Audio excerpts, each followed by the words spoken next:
We're going to move into our next section on the inner and the outer man.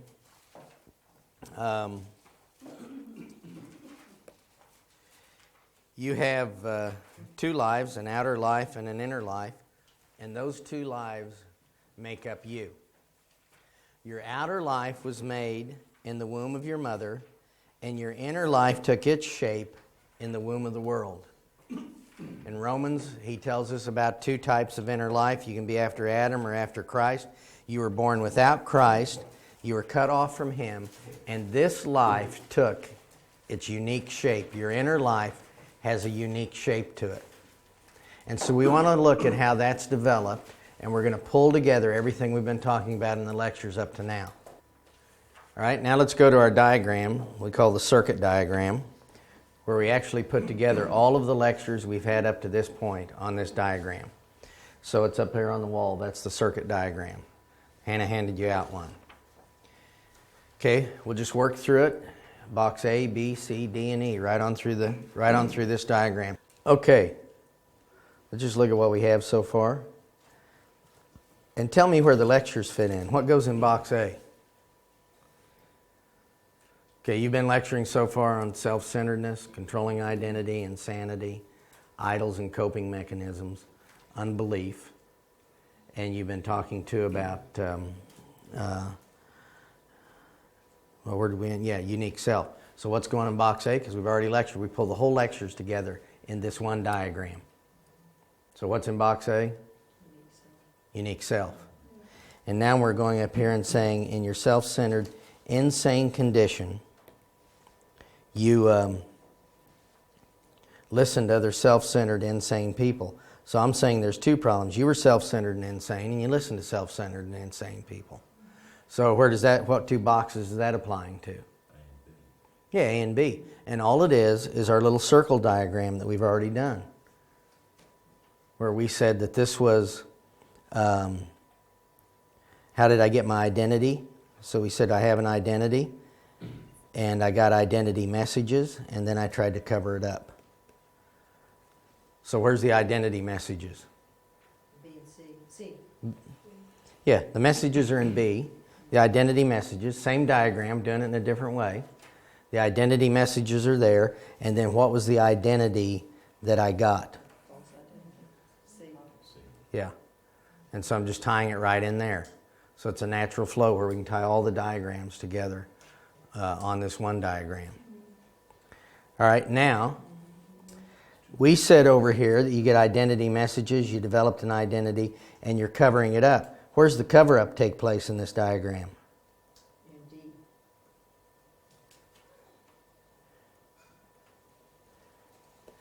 Yeah, it's right here in D. So tell me, what are the things that you've tried to cover up what's in box C? Or to change it. Or to change it. Cover it up, change it, or maintain it. Because you might have had a positive identity there. And so if you had a positive image, what did you do? So up here we got personality up here. And then these are the messages. This is the identity I have, the image. Now what am I doing to try to change, maintain, or cover it up? And you can probably add to this list for yourself. Because a lot of these things are going to try to maintain it, not just to change it.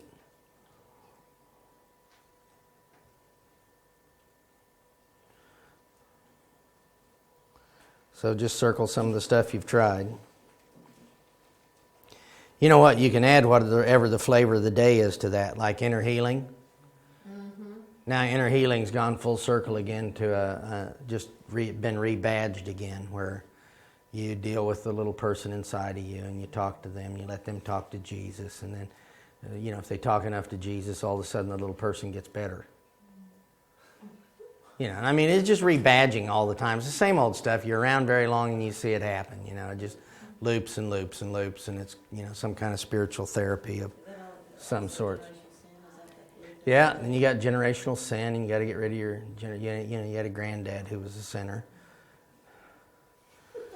I mean, it just goes, I'll just add the flavor of the day on here, and you'll have it. So circle the things here that you've tried to change or maintain it. Now, when you can't, when attempts to change how you feel about yourself fail, you became angry and cope by doing the following. How do you cope? There's certain things you can just about count on certain temperaments doing.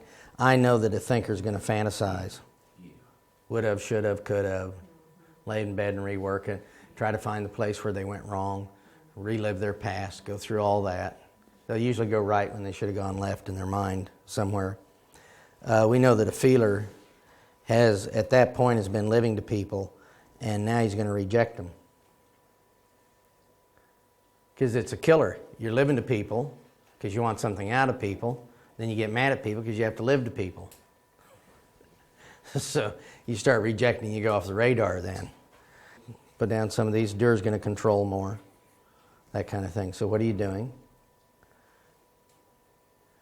Remember, this is your own little diagram. You just follow this diagram around, and your own behavior begins to prove the very thing you've been trying to change. Now, the reason we draw the arrow up this way, and you see the arrow coming this way, because at this point, forget all these people. It doesn't matter. Your life has been developed, and you're going to start living out of that the rest of your life. If you don't believe that's true, go back to a high school reunion. And you'll see that people have basically got locked into where they're at. And unless there was a conversion, it's the same old person, just in an older earth suit. That little diagram makes people stop and think about things they've never thought about before in their whole life. So when you're lecturing this, I want you to think of a temperament. Just pick the one and the obvious traits. And you can use your own examples, but some hurts, and how would that make you feel? And then how would you try to cover that up, and what do you do when you can't? And now we've locked other people out and you're in the loop. Now there's a couple other things you can add to this diagram, which I probably ought to add right up here, but I wouldn't want people to see what I'm doing, because you could put God here and with your mind and emotions running that way and reveal one more issue. Because if Dad was withdrawn and no communication and gone, all I need to do is shift this over here to your God is there but not there. I mean, use the terms you got out of your test. Yeah. There but not there. Doesn't listen. Doesn't talk. You know, there's no communication. And I got a big question mark. Will he help? Yeah. Does he really approve of me? Yeah. I don't know where I'm at with God because I can't hear him. He's not there. And so you could add this over here, you know, and look at that. We'll be looking next week when we're doing counseling how many discipleship issues are here and how we can go back and take the diagrams and go through each one of these areas and really personalize this and get down with it and see where the Lord takes us in the session. This right here has an incredible hook in people. And I've had more than one psychologist and more than one hospital try to buy this stuff from me. Of course, but see, the thing is that I haven't said anything about Christ here. Yeah. But I've been laying a big, broad foundation, because what I'm going to say at this point is I've gone through with you of what lying emotions, lying thoughts, a controlling identity, how you have your own religion and what it's done. And then the end result of that is an inner life described by these things. Now, if knowledge sets you free, you're done. Oh, yeah, sure. I mean, you're cats. You got it, you know. You were upside down and now you've fallen on your feet. You're cats. You'll just move on, because that's what we need is understanding. Well, the thing is, what I want to do at that point is to say that my God meets this inner life need. He has a plan. I'm not going to tell him right now, but it's not to improve, but to remove. And to get him as your life. And what that'll mean and how you flesh that out and how you walk in it and it begins to work out in you. But right now you got an incredible hook. And so I'll tell people, look, this is it. This is how you act. This is why do you agree with that? Yeah, well, when you want it fixed, make another appointment. And I'll even do it when I've done this lots of times when I've been with the Hindus. I did it once with the Muslims. But what I'll say at this point is, I want to bring this down to what I feel is the answer, what I believe is the answer, which has to do with Jesus Christ. Now, you've heard about Him, but you don't know how He meets this need. How can He take care of all that? We're taking a break. Everybody that doesn't want to hear this, leave. And so they leave, but everybody stays. You just rarely have everybody go. You have a few go, that's it. Okay, so I have an outer life and an inner life. My outer life is made in the womb of my mother. My inner life is taking its shape in the world. Let's take everything we've talked about and pull it together in one diagram and get a look at it. You have a unique personality. That's you. It can't be denied. And you notice it's out of the loop here too in the end. Because I'm not going to deal with that and denying that or getting rid of that. That is your personality. So you had your personality, then you had hurts. And it gave you messages about yourself, and Satan would make sure that you get some messages, wouldn't he? So I get messages about myself, and I develop either a positive or a negative image. And now I've got to change it, maintain it, or cover it up. And these are the things that I've been doing. Is anyone here tired of doing all of this with the same result? I still haven't changed. I'm still not able to maintain it. Then when I can't do it anymore, I fall into my idols. And the problem with the idols is that when I fall into those, it doesn't take away my image. It actually either starts to prove I'm what I am at my worst, so it'll prove it over here, or it'll disprove it over here, what I want to be. Now this applies to everybody that's trying to play God, doesn't it? I mean, you can try to maintain a positive image, but eventually you'll disprove it because you can't play God. You're not going to be able to do it. Doesn't matter how positive it is, you won't be able to get it done. And then we go down, and what we end up with then is our little bitty spiral. And the one way we would describe that then is we have the little top up here. And what we're saying is this top, see how it spins and see the stuff that's on it? We want the top to lay on its side so we can have peace. And so what we'll look for, we're totally event-oriented people, because when an event standpoint will disprove my negative identity, or an event proves my positive identity, I have a peace, but it's a false peace because it comes from outside of me. It's not real peace. And so we are other-controlled people. Now we go back to our other-controlled that we've talked about. That we're completely other-controlled. And we're looking for the event. So here's the thing. I get a job and it proves I'm smart.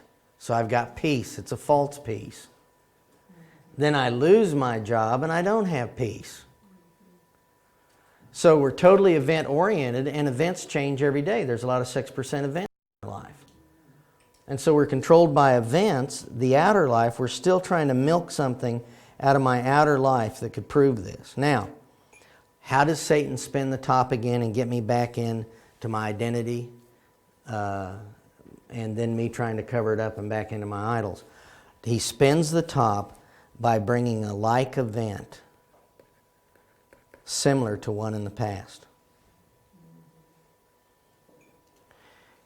And so, if you had a dad that was withdrawn and it made you feel, and didn't communicate and wouldn't talk to you, and it made you feel worthless, what are you going to do when you get on staff at a church and the head of the church is withdrawn and doesn't talk to you? That's going to push your buttons, and you'll be controlled outside of yourself. If you had a controlling mother that questioned everything you did, what are you going to do with this lady in the church that's controlling and questioning?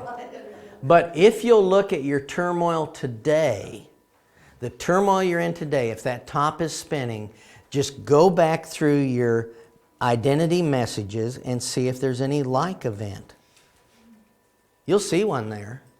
There'll be a like event there somewhere that's causing this thing to spin on you. And so you're starting there spinning. To me, this is life in hell. This is hell on earth because there's storms outside me, and what do I do with the one inside of me?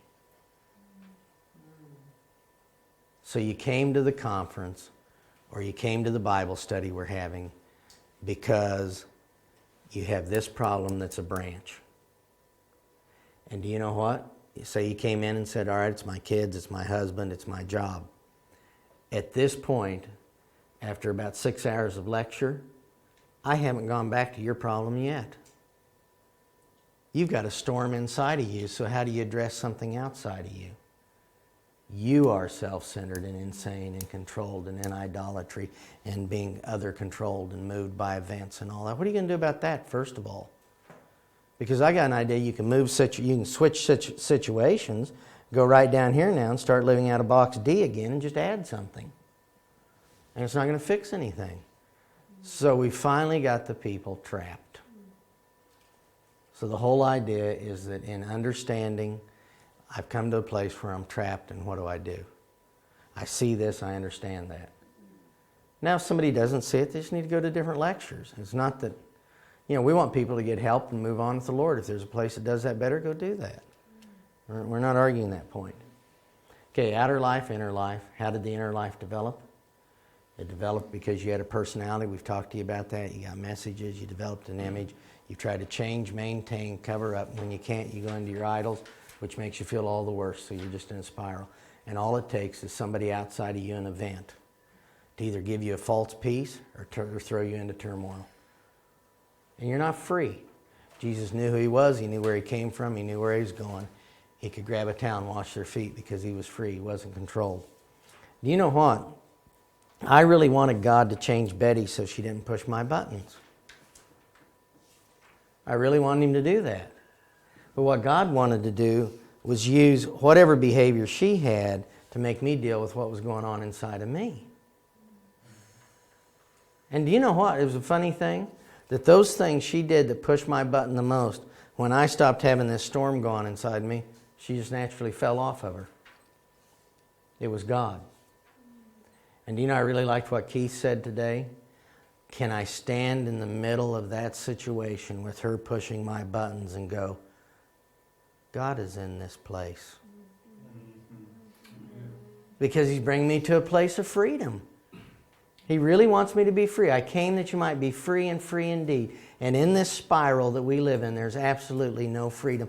Is God in this place? The fellow came out at David and he started cursing David from the cliff, remember?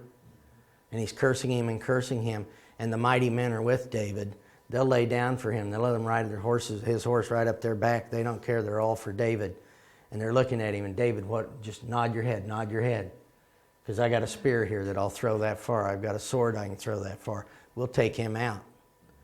And David looks at all and says, leave him alone. It could be God. It could be God. And I want to look at my situation and look at the people that are coming and the people that I'm talking to and the situation they're in and say, do you know what? In the back of my mind, this could be God. It could be God in this place because I've got to go from being good, Adam and Eve, to being perfect, a child of God. And the way I'll go there is through this room where there's sin and Satan and the flesh and turmoil and people pushing my buttons and all of that until I finally come here. And not only do I say, Jesus, come in here, but Jesus, you're welcome here. And now Jesus, live your life through me. And the only way I'm going to come there is to go through this process. I don't see it any other way. Don't see it happening.